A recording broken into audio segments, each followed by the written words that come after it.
Hello, everybody. Welcome to the Welsh Republic podcast, episode 157 today. And I am here with my guest. This is the second time she's been on the show, Slava from the Revolutionary Report. How are you doing, Slava? You're all good today? Yes, I'm doing good. Thank you for having me. It's a pleasure. It's an absolute honor to have you on my show today. How's the weather in America at the moment, Slava? Because here in New Zealand, it's freezing. Well, it's a bit sunny today, but it's not too bad. How's the weather going on for you where you're at?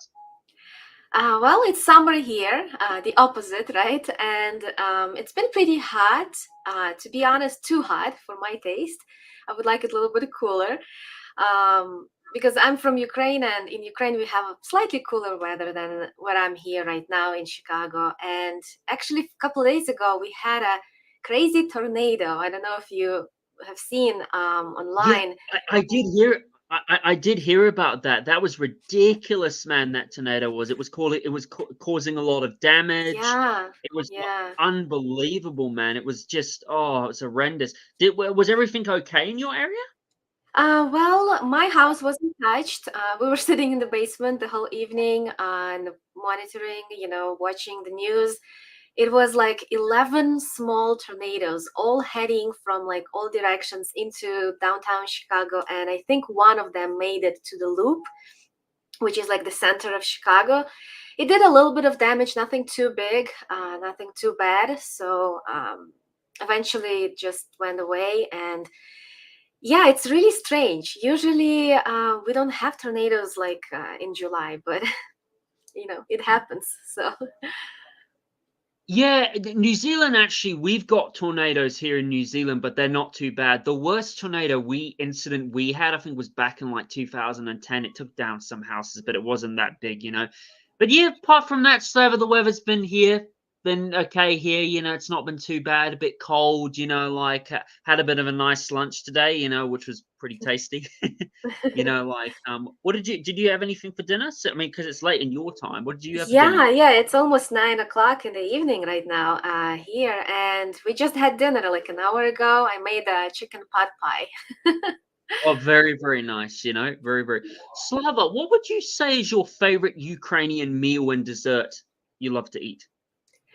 As a meal, I probably would say pierogies. I love pierogies with different fillings, but my favorite filling is with sour cherries. So, like, people think that pierogies can only be savory, like with potato or a cheese, but I like them slightly sweet. So, basically, it's a meal and a dessert, two in one. You know, I've, that's definitely a Ukrainian meal I love to try one day. I'd definitely like to try, a Russian meal when I get the chance. But anyway, speaking of that, Slava, I see that, you and Donald, you guys have been very busy at the Revolution Report. Donald, he's been very busy. He interviewed, this Zimbabwean president, which was a very good interview. And recently, he went to visit North Korea, which I saw the video. It must have been absolutely fantastic. What an absolute honor that must have been for him. The fact that he also works for like Putin's media, is it its media company or something like that? The Well, presidential he works for RT, Russia Today, and ITRK news. Okay, I it's see. he's Fair. part of the presidential pool. So when Putin travels, he's getting invited to go with him. Oh, that must be absolutely awesome. So, Slava, and I saw in his trip how he like showed a lot of North Korea to a lot of the world that you won't hear. So, Slava, when you look at his trip that he went to North Korea, what was your favorite things, about Donald's trip to North Korea that you saw, and what would you say are the great takeaways and the best moments you saw from a trip that you really liked of what he did? Go ahead.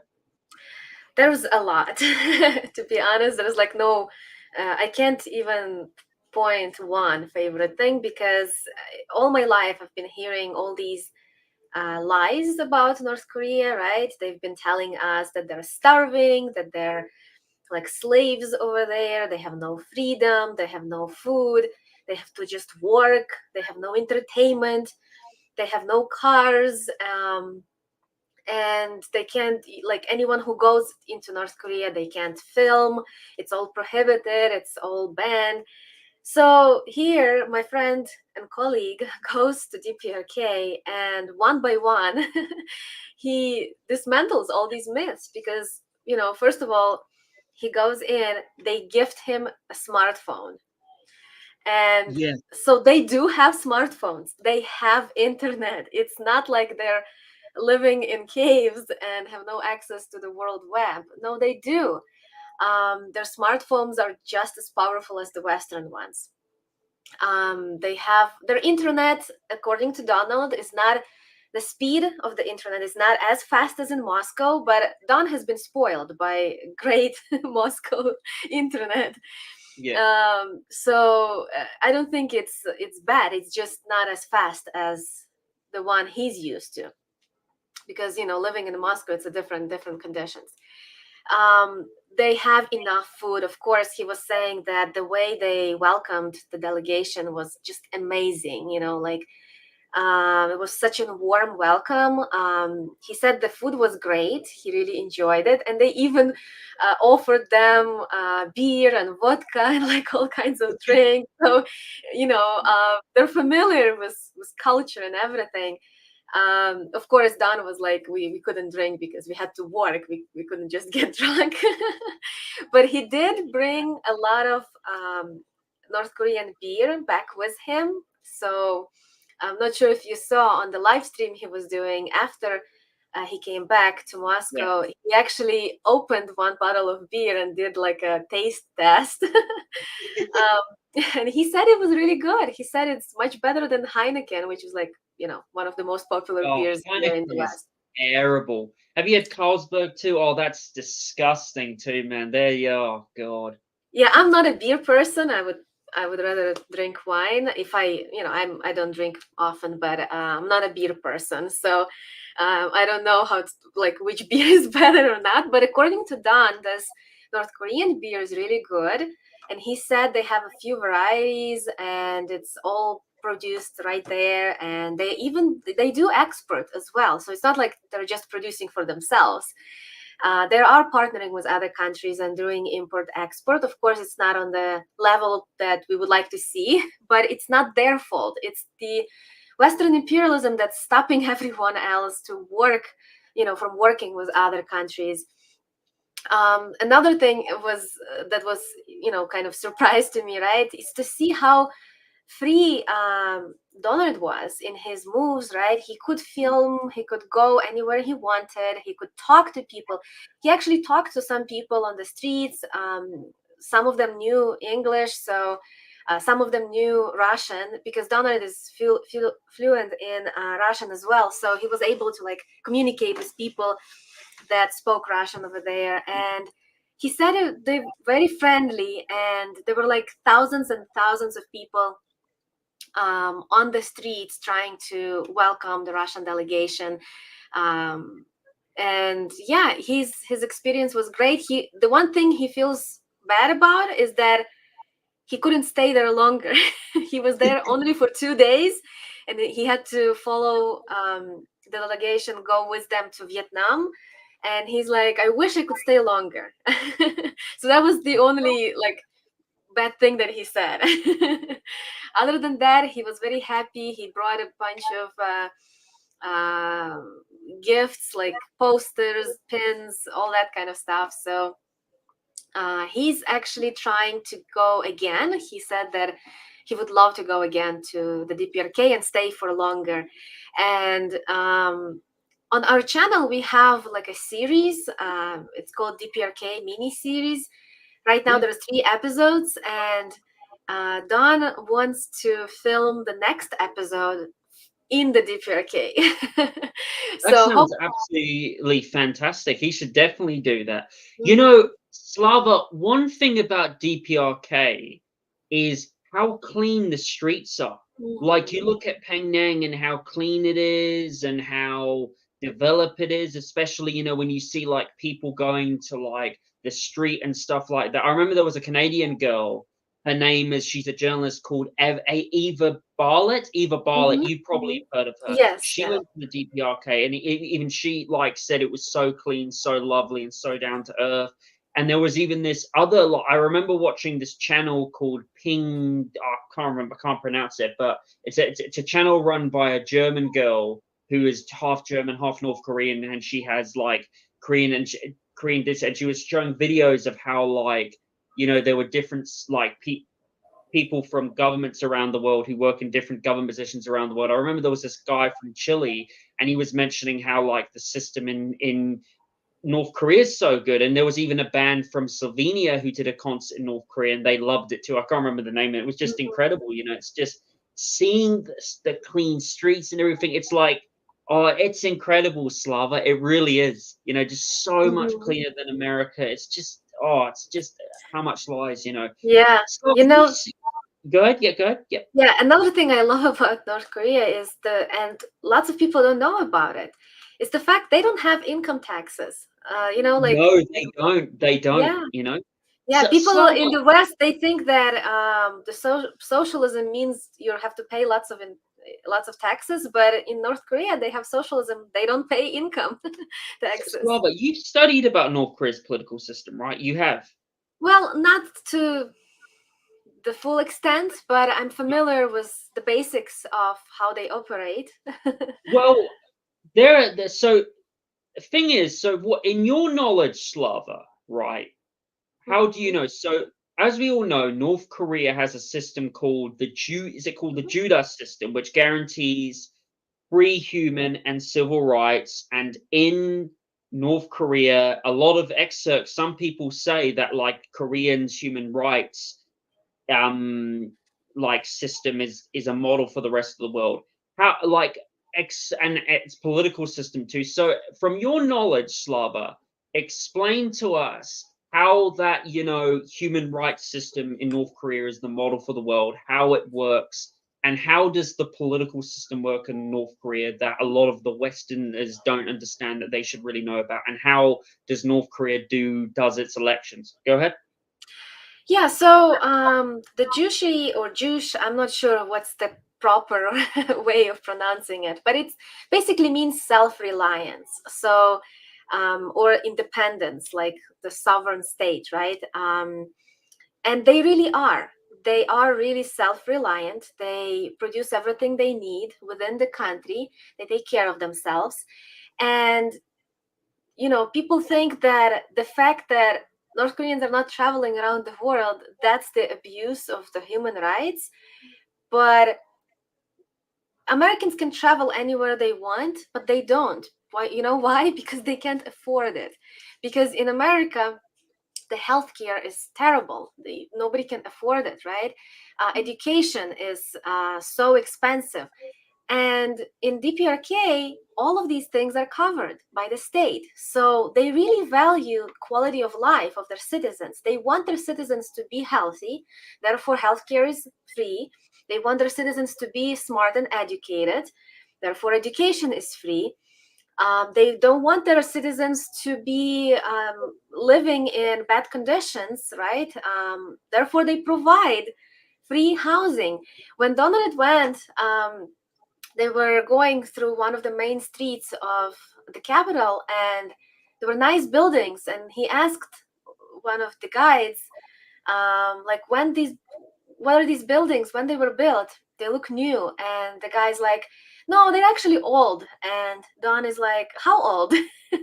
And he said 6 or 7 years old. So for them, they consider that as an old building already. Which it's such a surprise to us here living in the West, because we have 100-year-old buildings that are like falling apart, but we can't afford anything better than that. And over there, they're building new housing, new apartment buildings, and they're giving apartments for free to the workers of the country. Also, another thing that's like being used against North Korea often is the fact that they don't have enough cars. And to their defense, Don was explaining why they don't have that many cars, because there is no need. Like, there are cars, of course, but there is not as many as in the West, because the infrastructure, the transportation is in such a good condition. There's like trains and buses everywhere. 10 minutes. Like it's great. It's just like in Moscow. Like he was comparing the trains in Moscow and in DPRK, and he said when there is when you can get from house to work so fast by train, there is no need for a car, right? Nobody wants to go through that hassle of owning a car, because it's, you know, there's expenses involved, you know, and also you have to stand in traffic and stuff like that. So just like Don doesn't own a car in Moscow because in Moscow there's no need for it. The same way people in DPRK are really you know, they're blessed with great infrastructure, so there is no need for so many cars. And that's what I like about their country. This, it's all about people, you know. They want people to be happy, healthy, be able to not only work and provide for themselves, but also have entertainment. Recently they started even doing partnership with Russia for Russian people and children even, right, to go to DPRK, to different camps and like resorts. They have mountain resorts. So this is, you know, to people who live in the West, the mainstream media is saying that these people are just working, they're just like depressed and they never have any fun. But it's a complete opposite. They do enjoy life, because when you don't have to pay so much money for your medical bills, when you can, you know, go to doctor anytime you want, when you don't have to pay for your education, you can actually enjoy life, and you can go to resort, you can enjoy your vacation, right? So in that sense, the DPRK system, the way they take care of their citizens, it reminds me a lot about the Soviet Union that I was born in. And of course, I didn't witness all those things, because soon after I was born, unfortunately, the dissolution of the Soviet Union happened. But I know from, you know, my family members, people I grew up with, they were telling me how things were working in the Soviet Union, how people were forced to go on a vacation. They had mandatory vacations. Can you imagine that? Oh wow. So yeah, I can, yeah, like I envy people of the PRK. Like I want to have that lifestyle as they do, because living here in the West, I just had an accident happen to me a couple of months Yeah, ago. yeah, yeah, Actually, I yeah, ended yeah. up in emergency room. So the ambulance picked me Mm. up. It was like a 5-minute ride from the place where I was and to the hospital. That trip of 5 minutes in the Chicago city cost me $3,000. So the ambulance wants $3,000 for a 5-minute ride. That is outrageous. Absolutely Yeah. outrageous. And now I spent 5 hours in the emergency room. And can you guess how much the hospital wants to charge me for those 5 hours in the emergency room? Oh, I can imagine it's loads. I can imagine it's lots. How much exactly is it? $17,000. That's how much Oh, they want for just 5 hours of being in emergency room. Of course, they did some scans, they did some tests, right? So it wasn't just me staying there with no service. They did provide the service. But still, 5 hours, 17,000, that's insane amount of money. And I bet you it doesn't cost them that much. It just they want to capitalize on it. And that's why I'm opposing this private corporate healthcare that exists in United States. I want the healthcare like in the Soviet Union, like in DPRK, which is provided by the state. When the state has to provide it for their citizens, then there is no need to capitalize on it, right? So I feel really good for the people who live in the DPRK. I'm happy they were able to go through all of the struggle and hardships, because I'm sure you're familiar how hard it was for them, because they were yeah, cut off from the rest of the world, not because they wanted to, it's because the world cut them off. You know how people say, oh, you can't go to the DPRK, like you can't travel there with American passport. They think the people here think that We cannot go there because they won't let us in. But it's the opposite. It's the American government stopping. It's illegal. As an American, if I go to DPRK, when I come back, my passport will be confiscated and I'll be thrown in jail. And this was done in 2017 by Donald Trump. So if you can, people can Google Donald Trump DPRK travel ban. And by the way, after it expired, Biden administration renewed it. So every year they renew this travel ban.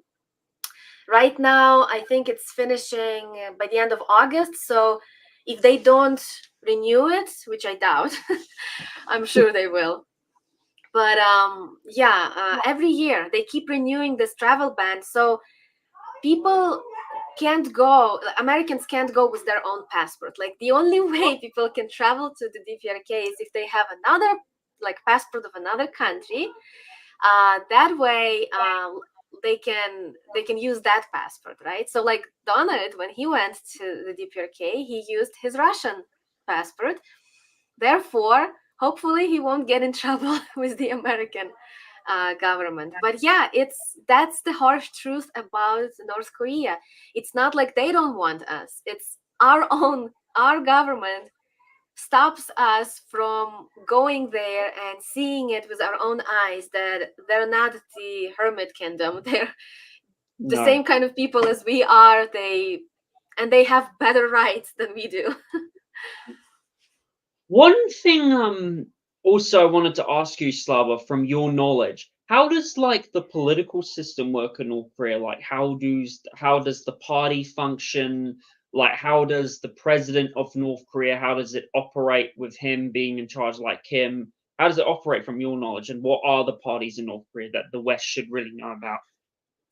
And how do elections work in North Korea? Yeah, as far as I know, it's a mixed system. So it has its similarities to the Soviet Union, the way things worked. So democratic centralism, right? They have a party that's called Workers' Party of DPRK, but they also have a dynasty, right? So it's a mixed system. They do have elections as for the party, but as for the supreme leader, which is Kim Jong-un, that stays. So it's weird, but if it works for them, who am I to tell them to change it, right? Like to me, because I was raised in Ukraine, then I moved to the United States. To me, it's weird to kind of witness this monarchy dynasty type of a thing. But that's because of difference in mentality, right? In Asian countries, they have it's cultural over there, right? So they have a great respect for their supreme leaders, and if it works for them, then we can't criticize it because everyone should decide for themselves how to have what kind of political system to have, right? It's better that than having these Western elections, which is just an illusion of democracy. We know they're always rigged, manipulated, and there's always this corruption, and it's just a mess. So I would love to have something like what they have, which is like clear and like transparent. Slava, if you could go to North Korea yourself, what are like the famous tourist destination you would love to sorry, if you could go to North Korea, what would be, your favorite tourist destinations to go to North Korea? What places in North Korea would you really like to go to, like the tourist destinations there? I think I would go to the mountains because I really enjoy nature, and I myself was born in Carpathian Mountains of Ukraine. I really miss that place because it's so beautiful out there. Like there are people who love oceans, lakes, they're like water people, right? They would like to go to the beach resort. I don't like water. I could live without it. But mountains, it's something that I miss from Ukraine. And I know in North Korea, they have amazing, beautiful mountains and mountain resorts. So that's where I would like to go. I don't care for big cities. Like people, everyone who goes to North Korea, they want to go to the capital and see all the amazing, architecture, buildings, all that, the development, right?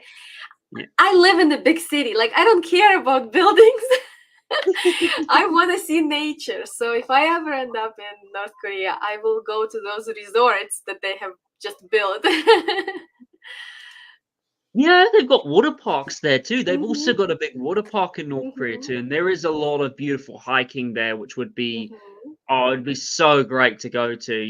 The stadium there apparently is like 200. Like they got a big stadium there too in Penang, which is very big too. So yeah, I guess so, Slava. So Slava, as we've been talking about North Korea, so tell me, you had a conference that happened recently. What was that conference about, and what did you talk about in it? Go ahead. Yeah, so here in Chicago, we have conferences like maybe once a month or once in 2 months. So far this year, we had four conferences. We had one in February, then one in March, one in June, and one just right now, July 13, which was last Saturday. And let me show you the flyer from the conference. This was the flyer we printed, and Mm. we put it around Chicago City, so people, can learn that such a conference is happening. And this conference, we invited. So this was done together with the Revolution Report, that's our logo, and Chicago Workers School. We invited two speakers. One of the speakers was our local comrade. His name is Ayan, and he's from infrared community, by the way. He was participating in, if you remember, a couple months ago, there were student encampments, student protests, right, in the universities. So Ayan was part of the encampment at the Northwestern University protest here in Chicago, and he personally witnessed how everything was happening, the struggles with police and the authorities, and how the community was helping, providing them with food and support. So he was speaking about all of that experience, kind of giving us the inside information, because of course the mainstream media just comes around, films, and they don't say anything nice, right? So he was talking the inside information. So that was the first speech. And then the second guest was Carlos Garrido from Midwestern Marx. He just recently wrote a book it's called Why We Need American Marxism. And so he was presenting this book. He was talking about the history of American socialism. And I realized, listening to his speech, which was like an hour and a half, I think, I realized how little I know about American history, or how wrong I am in American history, because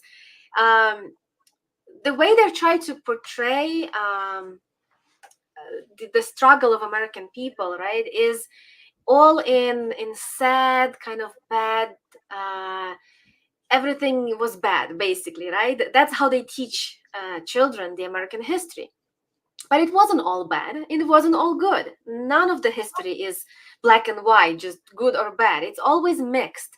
There's always something positive and progressive to find, right? And American history is full of revolutionary moments too. Like we had a Yeah. revolution of 1776, which was a Mm. great progressive thing. Yeah, we still had slavery afterwards, but it was still a move forward, right? And then the next revolution we had was the abolishment of the slavery and, the Civil War. So there were good things happening in our history. So we have to appreciate it. And that's what Carlos was trying to do in his speech, and that's what he writes about in his book, that we need to get inspired by those heroes in our history who were fighting for the goods of the society, who were trying to make life better for regular people, for American workers.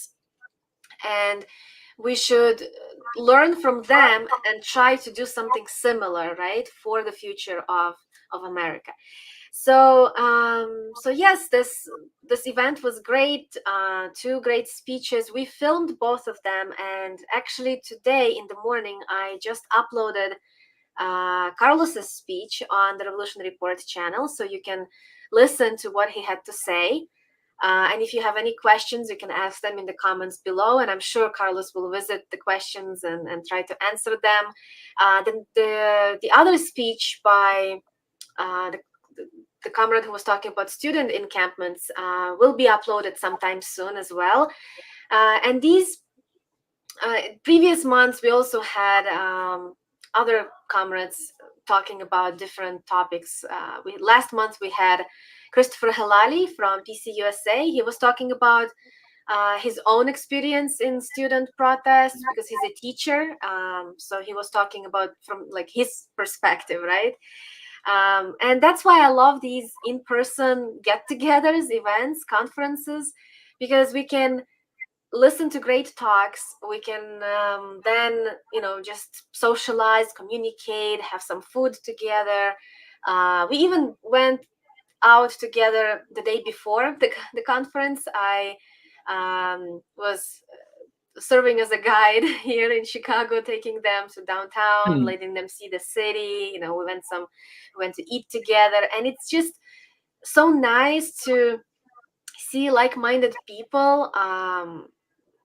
Because if you just live your life on your own and just go online and talk to some people, you still feel lonely. You feel like you're in your own bubble, and when you actually see people in real life and you see that you agree with them on different points of view, and even if you disagree, you can argue, debate. We had some debates even and it's so much better than like doing it online. Tell we me were about it. staying Yeah, we were staying for hours. I think we were after the event. We had the event at 5. I think we left that place at 1 a.m. Oh wow, that sounds Yeah. like you guys had a great night out. Well, it's a good time. You had a good time out. Yeah, You know. it was awesome. I love that. And we're planning to do more of such events. So if any of your audience is in Chicago area or somewhere close, please keep an eye for the posts, because anytime we have an event like that, I try to post like 2-3 weeks in advance to let people know. So keep an eye. If I announce the next event, come over and we will have a great time. Slava, when you were showing that book right now, can we see the book again? The book? By the way, someone just said, Tristan right here, shout out to him. Tristan on the comment section just said, TRRR Chicago conferences are the best. Did you meet Tristan before? Yeah, Tristan is actually part of the TRR, the Revolution Report. So it's Well, me, welcome Don, there, and Tristan. Tristan. Yeah, sorry, that's just my accent, dude. It gets it a bit wrong. I might say it a bit from, but anyway, shout out to you, Tristan. That's really cool to hear, man. That's awesome. And It's really Tristan was cool. actually speaking at our February conference. His speech is on the channel as well. He was talking about Gaza, about the Palestine situation. Yeah, so we have his speech on the channel posted as well. What would you say was your favorite moment about his speech with the Gaza that you think he did very good? As far as I remember, he showed us a video, like one visual part, where they were showing how so many millions of Palestinians were forced to go from the north into the from one part of Gaza to another. And like before, it was hard for me to understand because I couldn't visualize it. But once you see that, right? Once you see that happening on the screen, like this visual example, then it kind of like makes sense, and it had such an impact on me. I was like so impressed, and I was like shocked to see how really the Palestinians are struggling, because we only hear, but when we see it, when we see videos, it's just it's so hard. Shout out to you, Tristan. But I just wanted to, I'll check out the presentation. It sounds good. I'll definitely check it out, and make sure you guys check it out too. It sounds very awesome. Shout out to him for that. I was just gonna say, sorry that I have to change a bit of subject here, but sorry, can I see that book again? The Mhm. Wise Marxism. Okay, so I just wanted to ask. By the way, I should definitely check that book out myself too when I got the time. I just wanted to ask. You know, Slava, a lot of conservatives, which really annoys me, is the conservative side, especially in America, and especially the fake conservatives, and how the conservatives are controlled by the same elites who control the Mhm. Democratic Party, whatever, is how so many conservatives, especially around the world, will say, oh, you know, universal healthcare is bad, labor workers bad, labor unions are bad. Slava, when you hear conservatives, you know, saying that America was never a socialist country, it was never meant to be, and when you hear like conservatives, right, saying, oh, you know, 7076 was not like socialist, or like, you know, the Pledge of Allegiance was which was made by a socialist. You know that, I'm sure you know that, which was made by a socialist. It was not by a socialist.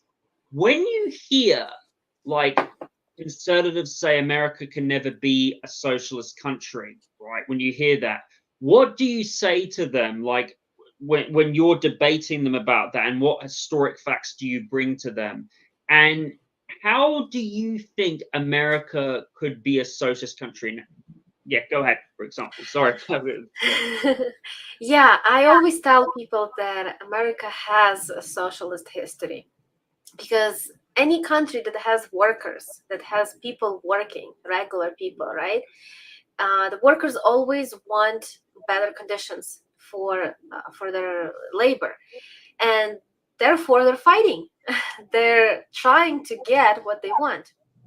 That's socialism. When people want to get better conditions, right? When they want to be in charge of what they produce, they want to be in charge of means of production. And American history is full of such examples, you know. Um, and as Carlos talks about in this book, actually, even at the same time as Karl Marx and Frederick Engels were writing over there in Europe, they were talking about workers, European workers fighting for their rights, and they were describing, you know, how after capitalism, the next step would be the socialism. In United States, we had our own thinkers, we had our own revolutionary, you know, people who were talking about it. They were discussing this also in the same kind of time, like 18 from 1820s and further on. So it's not a foreign subject to us Americans. We have witnessed how various things were fought for, right? Like women's rights, African Americans' rights, right? The end of segregation. So many different like rights were fought for and by the people, and that's even in our constitution. You know, we say we the people. We that's basically socialism. It's just what we have to make sure, like in order to make America socialist, we have to make sure that what's written there it's actually happens in real life, right? Because as we know right now, um, it says that everyone is equal and the people should be in charge, but in reality it's not. It's the corporations who are in Yeah. charge. So if we get rid of the corporations, if people get in charge of the economy, that's going to be socialism. And the problem with the right wing, the conservatives here, is just they don't understand. They, if you actually talk to them and say, oh, we want workers to be in charge, they agree with you. Like they want the same thing. They just don't know that what they want is socialism. But if you explain it to them, they're like, yeah, they agree. So the trick here is to, what I try to do is to avoid the buzzwords. Like I don't like to throw Marxism, communism, socialism at people because they're afraid of it. So therefore, I think it's better to talk in a common language. And because I'm an immigrant, I don't even know big words. I'm still learning my English on a day-to-day basis, so it helps me. And I try to talk to people in such a way that they would understand, that it would touch their heart, and they would see that I don't wish something bad for America. Because you see, throughout the Cold War, right, and even in the last couple of decades, Americans have been propagandized to think that Marxism is something that wishes, we as Marxists, we wish destruction to America. We want to see America in ruins. We want to destroy this whole country, and it couldn't be further from the truth. We don't want to see America in ruins. We want to see America free from corporations, from all this corruption, from oligarchs, from this imperialism. We want to see America be for the American people. We want prosperity for America. So we want our country to be successful, prosperous, and be in good relationship with other countries. We don't want America to fight with Russia, with China, with all of those countries. So, when we talk about American Marxism, we mean not, we don't want to destroy this country. We want this country to be successful. And as an immigrant, it's hard for me to talk about patriotism, right? But I do understand the people who live here, who were born here, raised here. They are patriotic. They love their country. And that doesn't mean that they think their country, some of them, yes, there are some nationalists, right? Like hardcore nationalists who are like chauvinists, and they think their country is the best in the world, and they want to stay that way. Like they want America to be doing good and the rest of the world to suffer. That's wrong. That's not what we agree with. But what I do agree with is to love your country and want to have good things for your people and your country. So yeah, in reality, socialists are patriotic because they want their country to be good and don't fight with other countries too. What about Carl's book, Why America Needs Marxism? What would you say is your favorite part of that book that you really liked the most, that a lot of people haven't talked about from that book so far? Well, there's a lot of quotes that can be pulled out, but one thing that I think was like the most eye-opening for me was to learn about Du Bois. Du Bois, I'm not sure if you saw the flyer that the Midwestern Marx comrades use as a background. Yeah, I've seen it before. Yeah. Yeah, there's Marx, Engels, Lenin, and Du Bois. Who is Du Bois? Who was he, and what was he famous for when it came to regard of socialism? What did he achieve?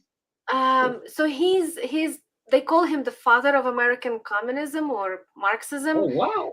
Yeah, so I don't know that much about him. I'm in the process of actually studying, and that's why I brought him up, because I learned about him a little bit about him, right, in the book. But of course, the book is not that big to give all the answers, right? It's very thought-provoking. So it's like I learned about Du Bois, that he was, fighting for socialism in America. Here, there's the whole chapter about him. You can see that. Yep. Mm-hmm. Yeah. It says the father of American Marxism. One of his most famous books is called Black Reconstruction.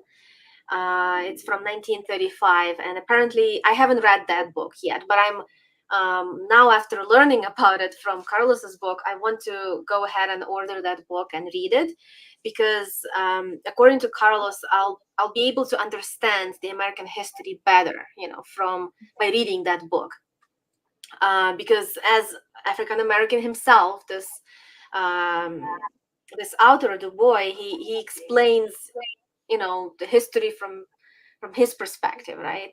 So yeah, I just made so many notes that I'm like, okay, I have to look at this, I have to look at that, I have to research this.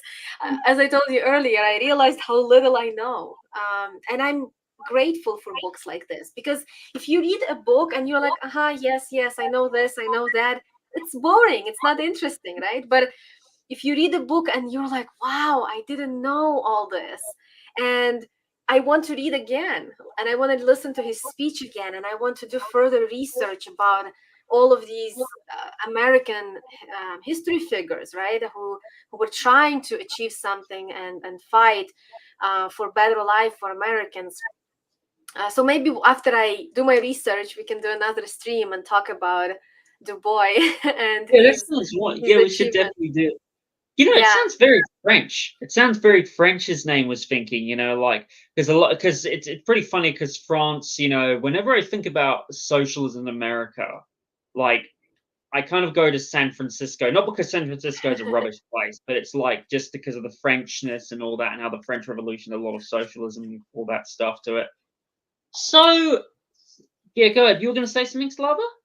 No, I was just trying to say that, yeah, lots of Americans were inspired by the French, but French were Yeah, also inspired by the Americans. So it goes both ways. Like, yeah. originally the French were inspired by Declaration of Independence, and they were like, oh, if they can do it, then maybe The we can Greeks, do it. right? The Greeks, basically. Yeah. The Greek, yeah. Yeah. So yeah, it always goes both ways. So, Slava, speaking about that, as we all know, Trump, he almost got assassinated, which it would have been very, I mean, which even though you and me were not fans of him, of course we wouldn't want anything bad to happen to him. But even though he is a lapdog for the elite and he is a useful idiot for them, even though we wouldn't want anything bad to happen to him, because of course we wouldn't, we don't want political violence at all in the United States. But it's very scary, Slava, because if Yeah. something happened to him, like if the bullet did go through his head, that would have been it. Like there would have been riots. I can imagine, Slava, you would have seen like Black Lives Matter like level of riots, except 100 times worse, except more of a right wing version of it. Probably some coups would have happened. Maybe right wing groups would have attacked. Some Capitol Hill buildings. Civil would have probably started by now. But despite the fact, though, even though like the bullet missed his head, which is a bit of a miracle, but whether people, because there are some people saying it's fake or stuff like that, even though in my opinion there's something very sketchy about it, because some people are saying, oh, Donald Trump, like apparently like the deep state did it on purpose, the deep state did plan. Some people are saying it's fake, some people are saying it's not. I think it was real. So before I ask you, Slava, in my personal opinion, I feel like the deep state, they let the guy in, they let him in purposely. Look, I don't know much, but they let him in purposely. And I think, in my opinion, this is just my opinion, you completely disagree, is I think what they did is the guy who did the gun shooting purposely missed Trump. He did it because I think what the elite are trying to do is they're trying to instigate civil war, because I think this year we're going to see the election get rigged again, and I think that's going to, potentially go into a civil war, because I think that's going to be coming, especially, But speaking of that, Slava, speaking of my opinion, so Slava, what do you think? Like, how does it make you feel that like to see the possibility that Trump could have been assassinated and there could have been a civil war from it? And what is your feeling to the assassination, like how it was done, like all the conspiracies coming out of it, and what do you think about it in your honest opinion? Go ahead, tell me about it. Yeah, I'm happy he wasn't killed, because as you mentioned, it would have been a chaos, and I'm glad we don't have that chaos, because living here, I don't want to see all my country to go through such a stuff. So I'm glad he survived. As far as if it's staged or not, I don't think it was staged, because staging something like that, even the best snipers, shooters in the world can't guarantee to miss like that, Mm. by 2 millimeters next to the head. Like, it's just impossible. I mean, I've done some shooting myself before too, trying to aim at the target. It's really hard. It's just impossible, especially from that distance. And this wasn't even a professional shooter or sniper. It was just some random kid, right? A young guy. Who we don't know exactly. I mean, there are all kinds of reports. Some reports that he hated Trump, some reports say that he was a Republican. We don't know. Like all kinds of information is coming. I don't know which one to trust or not, but it's done. What I know for sure, it's that yes, the agencies were involved because they couldn't not notice him. I mean, people were pointing fingers, people were telling them, right, that there was a shooter. So the agencies must have wanted this to happen, which means they do want to see chaos. And that's understandable because it's easier to control people when there's division, right? So they don't want us to unite. They want us to be divided, right, and fight with each other. That's that that kind of ensures that they stay in power. So on the other hand, I think it's logical that they would want him to win because then they can use him as a scapegoat. They can blame all the failures on him. Because as you know, the Ukraine is losing, and it's been obvious to everyone, except to the blind stooges of the mainstream media. They keep repeating that Ukraine is winning. So in order to save face, I think they need somebody like Trump to come to power, and then they can say, "Oh yeah, it's because of him, because he's been buddies with Putin. He's, all the Russia gate we went through Yeah. in And 2016."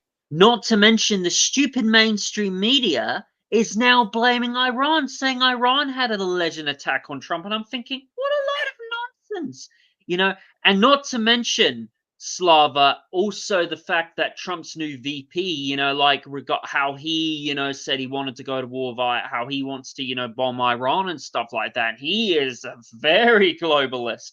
Not to mention how Yeah, Trump surrounds himself. And it's what really annoys me, Slava, is how Trump pretty much, surrounds himself. Says he's against the elite, he's against the establishment, but yet he did all this stuff and he's surrounding himself with globalist oligarchs and Zionists, and how Trump was the most pro-Israel president there ever was. He was the most, and if anything, if Trump gets into power, it's going to be no different, Slava. He's going to continue this genocide against Palestinians. He's going to continue the Red Scare propaganda. And if anything, he's also going to help the Greater Israel Project. That's why, not to mention, how Jared Kushner, Ivanka Trump's husband, basically wants to build real estate in Palestine. It's so ridiculous. I really wish a lot of Americans could wake up and see both sides are corrupted. It's just Slava. It's yeah, just, oh god. yeah. You know what I think is happening is when Trump comes to power, they lower some prices, the gas gets cheaper on purpose. They do it on purpose, just so they can say, "Oh, look, under Trump is so much better financially, like economy, Yeah. right?" And they do it intentionally because they want people to think, to have that illusion still alive, that there is a difference between Democrats and Republicans, that they're not just two sides of the same coin.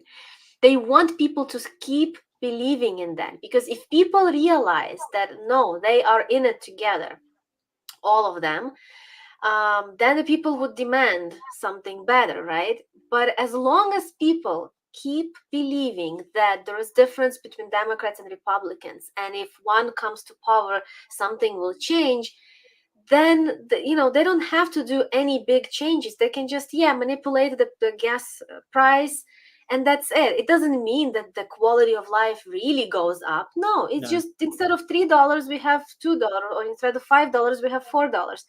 That's not something that changes life that much. Same with the foreign policies. They intentionally divided things up. They're like, okay, Democrats, you hate Russia, we're gonna hate Iran and China.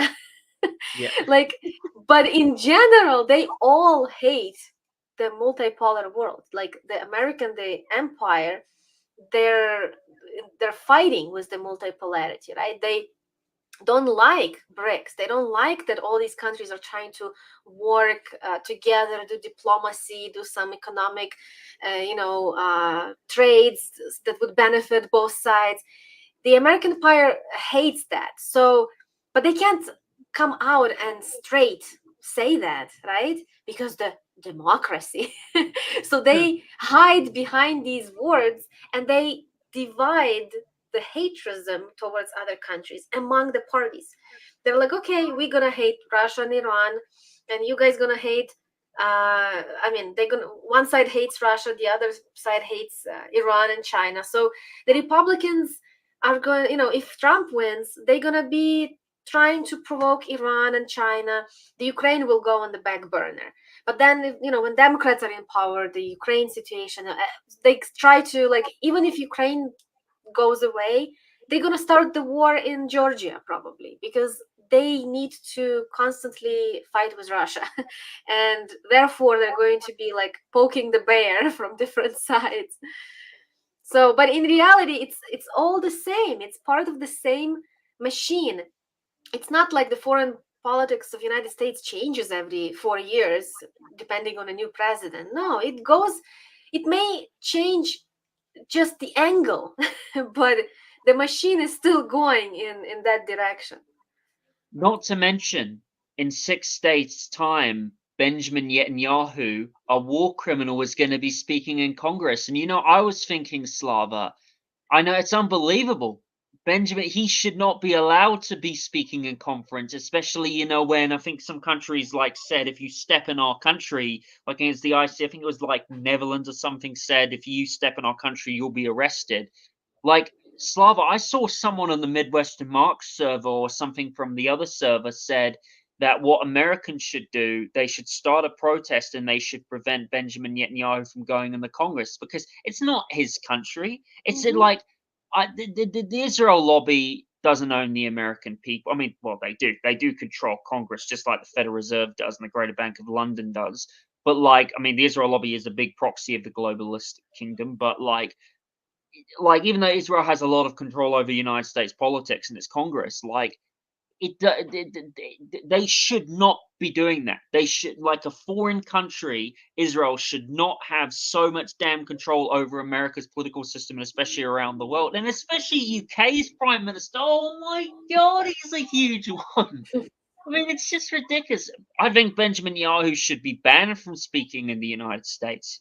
He should Yeah, not be going in that Congress and speaking in Congress. Like, he should not be there. America is for the American people. It's not. yeah, America's not for Israel. It's not controlled by Israel. It's not for the Federal Reserve or the greater city of London. America belongs to the people. That's yeah. the one thing that's good about socialism. Just like how North Korea belongs to the North Koreans and Hmm. Russia belongs to the Russians. You get what I mean? Exactly. I do hope that the protests will happen. I'm sure. I mean, I know people always keep an eye on anything of that sort. Like this NATO summit that was just happening not so long Yeah. ago. Some of my friends went there and they protested in front, and they had posters, anti-NATO, right? Posters, and they were standing there. They were there, I think, for 4 days, all the time that it was happening. And so people do need to voice their opinion and let them know that we're not okay with what they're doing. So yeah, hopefully this time, I haven't looked into it, but I'm sure there will be protests. There definitely should be. Slava, I also wanted to talk to you. Lately, of course, as we all know, the Ukrainian government is accusing Russia of bombing the Kiev hospital. What is your opinion on that? And what would you like to say about that? Well, my opinion doesn't matter because there is a clear video evidence that shows it's not Russian missile. It's the American that they're using as a defense, right? Air defense, as they call it, and they were trying to shut the missile that was going to, I don't know, it was military warehouse or something. And the Ukrainians value those military, the weapons that they are storing, right? The Western supplies, they value them more than the lives of their own children, because they decide to shoot down the missile on top of the hospital, and that's what happened. Unfortunately, Ukrainians, they they hide behind the civilians, so they place their their supplies, their military targets, everything. They place them either next to hospitals or some civilian apartment complexes or shopping centers. There have been so many cases like that already. We've seen in these past 2 years. So this is nothing new. And what's interesting is that every time something like that happens, you know when it happens? It's always either a day before somebody important comes to Ukraine, like Johnson, Biden, I don't know, some big shot, right? Travels and comes to Ukraine. Usually a day before some tragedy happens. The Ukrainians intentionally do something to provoke this emotional response from the Western leaders and Western people. Or it happens a day before or on the same day as Zelensky goes somewhere. Either he goes to NATO, or he goes to UN, or he goes to some other summit or forum, or he has to make a deal or something. It always happens right then. So, and this is not my like, I didn't do this compilation of all these events. It's their own media. There's Ukrainian Telegram channel called Resident UA. They have like over 1 million of subscribers. Lots of people follow them, and I do too. They are not anti-Russia. They're not like pro-Russia or anything like that. They're still pro-Ukraine, but they criticize Zelensky, and they bring out all the everything that doesn't make sense, right? In Ukraine, they're like pointing it out. So it's the opposition, I would say. I hope they're not located in Ukraine, because Zelensky is gonna come after them if they do. That channel made a list of these events that have happened in the past, pointing out that it couldn't be a coincidence that right when Zelensky is traveling, going somewhere, something like that happens. So I think they do it intentionally, and there is a video evidence showing that. So they can't just claim that it's Russia. But unfortunately, in Western media, nobody asks questions, and if you provide the evidence, they don't even want to look at it. They just say, "Oh, it's Russian propaganda." That's all. So, Slava, before we finish up, is there anything else you would like to say? Yeah, I would like to share the project I'm working on right now, if that's okay with you. So recently, Donarid was able to interview a couple who they lived in Soviet Ukraine. So they were from Ukraine, and then they moved to Moscow. So now they live in Moscow, but they in that interview, they shared their experience living in Ukraine, then moving to Russia, how it was, and stuff like that. So it's a really interesting, like an hour-long interview, and we translated it. And right now, I am working on adding. We usually put captions, the subtitles with translations, but for short videos, it's okay. But I think for a long one, it's going to be hard for our audience to just read captions for an hour. So we decided to do like a dub over, like voiceover, right? And that's what we did. We voiced over all of the interviews, and now I'm working on adding these voiceovers. So I'm in the process of finishing up the video, and hopefully it will come out soon. It's a great interview, and just so people can hear from someone, because so far in all these 2 years I've been speaking to various groups, organizations, and telling them that as a Ukrainian, I have a different view, different position than the rest of them, right? Not the rest of them, but those who the Western media is showing, right? But I always wanted to like see someone else to speak out. And there were some recently, I'm sure you've noticed on Twitter, there is this journalist, Diana Panchenko. Yes, she's fantastic. She is very good. Yeah, so I was really happy to see her on Twitter. And I'm sure there are even more, but it's just hard to get a hold of them, right? So once we come across someone like that, I would love to talk to other Ukrainians who of the same mind as me, and therefore this interview of these two Ukrainians from that live in Moscow, I think their perspective, their view on the case will be interesting to listen to. Well, it was an absolute pleasure to have you again on the show, Slava. Where can people find you? You can find me on Twitter as Ukrainian Socialist. You can also follow the Revolution Report account on Twitter, on Telegram, on YouTube. We're everywhere.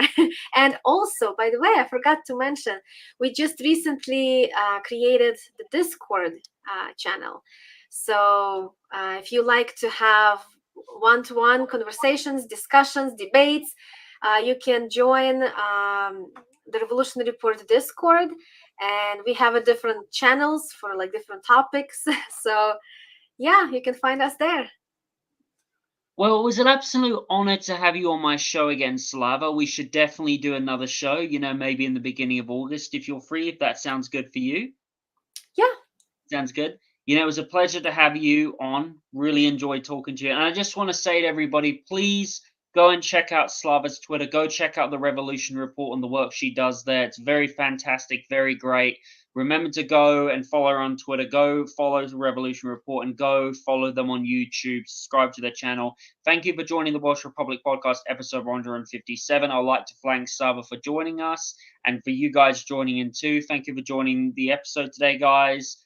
Please remember to like and subscribe to please remember to like this video and subscribe to my channel. And everybody have a nice day. And remember to share this video to your friends and family.